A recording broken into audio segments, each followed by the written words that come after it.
ஓம் come கணபதியை போற்றி. வணக்கம். அனைவரும் மகிழ்ச்சியாக இருப்போம். இன்றைய பதிவு ஸ்ரீசக்கர மகிமையை பார்ப்போம். வேத யாசர் புராணங்களை தொகுத்தளித்தவர்.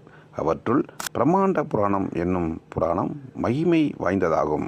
அகத்திய மகாமுனிக்கு மகாவிஷ்ணுவின் வடிவமாகிய ஸ்ரீ ஹயக்கிரிவர் ஸ்ரீசக்கர ரகசியத்தை உபதேசித்து அருளினார்.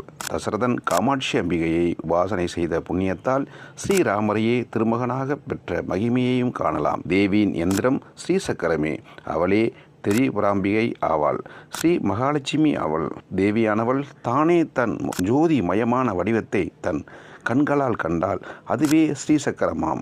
அதனால் சாட்சாத் ஆதிலட்சுமிதான் ஸ்ரீசக்கரம் என்பது தத்துவமாகும். ஸ்ரீ விஷ்ணு மோகினி அவதாரம் எடுத்தார். ஈஸ்வரன் சர்வ வித்யாதரன் ஆவார்.